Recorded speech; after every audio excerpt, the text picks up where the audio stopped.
വേടന്റെ പാട്ടും പറച്ചിലുമാണ് ഇപ്പോൾ തിളങ്ങി നിൽക്കുന്നത്. നാലാൾ കൂടെ നിർത്ത് വേടനാണ് വിഷയം. വേടന്റെ പുതിയ പാട്ടും നാട് ഏറ്റെടുത്തു. അപ്പോൾ സ്വാഭാവികമായും സംഘപരിവാർ അനുകൂലികൾക്ക് കരികയറും. കാരണം വേടൻ ദളിതനാണ്, കറുപ്പിന്റെ സൗന്ദര്യത്തെക്കുറിച്ച് പറയുന്നവരാണ്, മഹാത്മാ അയ്യങ്കാളിയുടെ മഹത്വത്തെക്കുറിച്ച് പറയുന്നവരാണ്. ആ തലപ്പാവിന്റെ തിളക്കം പലരുടെയും ഉറക്കം കെടുത്തുകയാണ്. നമുക്ക് ഭരണഘടന തന്ന ഭീംറാവു റാംജി അംബേദ്കർ വേടന്റെ പറച്ചിൽ നിരന്തരം കടന്നു വരുന്നു. മക്കളെ, നമുക്ക് സ്വാതന്ത്ര്യം തന്നത് ആരെന്ന് മറക്കരുതെന്ന് പറഞ്ഞുകൊണ്ടേയിരിക്കും വേടൻ. ഇതാ വരുന്നു വേടനെതിരെ രൂക്ഷ വിമർശനവുമായി ഹിന്ദു ഐക്യവേദി നേതാവ് കെ പി ശശികല.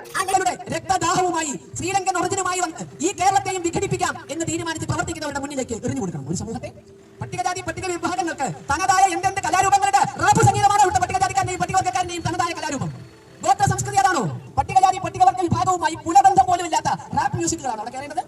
അതിന്റെ പേരിലാണ് അവിടെ ക്രമസമാധാന പ്രശ്നം ഉണ്ടാകുന്നത്. തുണിയില്ലാത്ത അട്ടങ്ങൾക്ക് മുമ്പിൽ സമാജം അപമാനിക്കപ്പെടുകയാണെന്ന് ശശികല. കഞ്ചാവോളികൾ പറയുന്നത് മാത്രമേ കേൾക്കൂ എന്ന ഭരണകൂടത്തിന്റെ രീതി മാറ്റണം. ഇങ്ങനെയുള്ള പരിപാടികളിൽ പതിനായിരങ്ങൾ തുള്ളേണ്ടി വരുന്നത് ഗതികേടാണ്. ആടിക്കളിക്കട കുഞ്ചിരാമ, ചാടിക്കളിക്കട കുഞ്ചിരാമ എന്ന് പറഞ്ഞ് കുഞ്ചിരാമന്മാരെ കൊണ്ട് ചാടിക്കളിപ്പിക്കുകയും ചുടുചോറ് വാരിപ്പിക്കുകയും ചെയ്യുന്ന സംവിധാനങ്ങൾ അവസാനിപ്പിക്കാൻ സമയമായി. ഭരണകൂടത്തിന് മുന്നിൽ കെഞ്ചാനല്ല ആജ്ഞാപിക്കാനാണ് ഹിന്ദു ഐക്യവേദി എത്തിയിരിക്കുന്നതെന്നും ശശികല. പട്ടികജാതി പട്ടികവർഗ്ഗ വികസന വകുപ്പിന്റെ ഫണ്ട് ചെലവഴിച്ച് പരിപാടി നടത്തുമ്പോൾ ആ വിഭാഗവുമായി പുലബന്ധം പോലുമില്ലാത്ത റാപ്പ് മ്യൂസിക് ശരിയല്ലെന്നാണ് ശശികലയുടെ മനുവാദം. ഇതിന്റെ തരംഗമായ റാപ്പർ വേടന്റെ സിനിമാ പാട്ട് അനുരാജ് മനോഹർ സംവിധാനം ചെയ്ത നരിവേട്ട എന്ന ചിത്രത്തിലെ വാടാവേട എന്ന ഗാനമാണ് യൂട്യൂബിൽ തരംഗമായി മാറിയിരിക്കുന്നത്. കാടിന്റെ മക്കളോടുള്ള ഭരണകൂടത്തിന് അനീതിക്കെതിരെയുള്ള ശക്തമായ പ്രതികരണമാണ് പാട്ടിലെ വരികൾ. വേടൻ കൈവിലങ്ങ് പൊട്ടിച്ചെറിയുന്നതും സ്വാതന്ത്ര്യത്തിന്റെ തൈതടുന്നതും ഗാനരംഗങ്ങളിൽ കാണാം. സിനിമയിലെ പല രംഗങ്ങളും പാട്ടിൽ ചേർത്തിട്ടുണ്ട്. പുറത്തിറങ്ങി വളരെ ചുരുങ്ങിയ സമയം കൊണ്ട് തന്നെ പാട്ട് ട്രെൻഡിങ്ങിലെത്തി. വേടന്റെ വരികൾ ആരാധകർ നെഞ്ചോട് ചേർത്ത് വെക്കുകയാണ്. ആ വരിയിലെ വികാരം തീയാണ്. എങ്ങനെ എഴുതാൻ പറ്റുന്നു ഇങ്ങനെ? യന്ത്രത്തോക്കുകളെക്കാൾ മൂർച്ചയുള്ള വരികൾ കനൽ കൊണ്ട് എഴുതി എന്നിങ്ങനെയാണ് കമന്റുകൾ. അറസ്റ്റിനും വിവാദങ്ങൾക്കും ശേഷം വേടന്റേതായി പുറത്തിറങ്ങുന്ന സിനിമാഗാനമാണ് നരിവേട്ടയിലേത്. വേടൻ എന്ന വൻമരം ഈ മണ്ണിൽ വേരുറപ്പിച്ചു കഴിഞ്ഞു. അത് കെ പി ശശികല ഉൾപ്പെടെയുള്ളവരുടെ വിഷക്കാറ്റിൽ കരിഞ്ഞു പോകില്ല.